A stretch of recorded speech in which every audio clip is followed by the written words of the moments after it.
ಎಷ್ಟು ಸಿನಿಮಾಗಳನ್ನು ನೋಡಿದರೂ ಮತ್ತೊಮ್ಮೆ ಮಗದೊಮ್ಮೆ ನೋಡ್ತಾ ನೋಡ್ತಾ ನೋಡ್ತಾ ನೋಡ್ತಾ ಆಸ್ವಾದಿಸ್ತಾ ಕಲೆ ಅನ್ನೋದನ್ನು ಎಷ್ಟರ ಮಟ್ಟಿಗೆ ಅನುಭವಿಸಬೇಕು ಅನ್ನೋದನ್ನು ನಿಜವಾಗ್ಲೂ ಅರ್ಥ ಮಾಡಿಕೊಳ್ಳಬೇಕಾದ್ರೆ ಇಂದಿನ ಯುವ ಪೀಳಿಗೆಗೆ ರಾಜ್ಕುಮಾರ್ ಸಿನಿಮಾಗಳು ತೆರೆದಿಟ್ಟಂತಹ ಒಂದು ಕನ್ನಡಿ ಅಂತ ಕಾಣುತ್ತೆ, ತೆರೆದಿಟ್ಟಂತಹ ಒಂದು ಪುಸ್ತಕ ನಮ್ಮ ಜೀವನದಲ್ಲಿ. ಆ ಸಿನಿಮಾಗಳನ್ನು ನೋಡುವುದು ಹೇಗೆ? ಇವತ್ತು ನಾವು ಒಂದು ಮೊಬೈಲಲ್ಲಿ ಬರುವ ಸಂದೇಶವನ್ನೇ ಕೂಡ ನಾವು ಅಕ್ಕಪಕ್ಕ ಯಾರಿದ್ದಾರೆ ಅಂತ ಹೇಳಿ ನೋಡುವ ಸ್ಥಿತಿಯ ಕಾಲಘಟ್ಟದಲ್ಲಿ ಇದ್ದೇವೆ. ಆದರೆ ರಾಜ್ಕುಮಾರ್ ಸಿನಿಮಾಗಳು ಹಾಗಲ್ಲ. ಇಡೀ ಮನೆ ಮಂದಿಯೆಲ್ಲ ಕುಳಿತು ನೋಡಬಹುದಾದಂತಹ, ಆಸ್ವಾದಿಸಬಹುದಾದಂತಹ, ನಮಗೆ ಜ್ಞಾನಕ್ಕೆ ಹೊರಹೆಚ್ಚುವಂತಹ, ಹೊಸತನದ ಹಾದಿಯನ್ನು ಹುಡುಕುವಂತಹ ಒಂದು ಸಿನಿಮಾಗಳನ್ನು ಕೊಟ್ಟಂತಹ ಧೀಮಂತ ಶ್ರೀಮಂತ ವ್ಯಕ್ತಿ ಅಂತ ಹೇಳಿದರೆ ನಮ್ಮ ಅಣ್ಣವರು.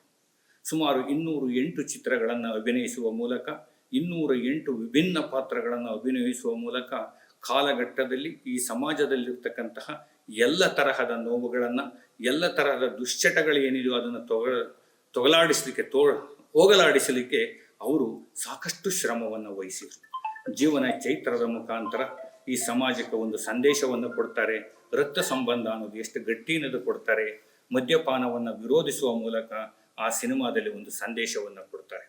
ವೇಶ್ಯಾವಾಟಿಕೆಯ ಹೆಚ್ಚಾದಂಥ ಸಂದರ್ಭದಲ್ಲಿ ಅದಕ್ಕೋಸ್ಕರವಾಗಿ ಅವರು ಆಕಸ್ಮಿಕ ಅನ್ನುವಂಥ ಒಂದು ಸಿನಿಮಾ ಮಾಡುವ ಮುಖಾಂತರ ಅದರಲ್ಲಿ ಅನೇಕ ಸಂದೇಶವನ್ನು ಕೊಟ್ಟು ಮಹಿಳೆಯರ ರಕ್ಷಣೆಗೆ ಮುಂದಾಗಿ ನಿಲ್ತಾರೆ.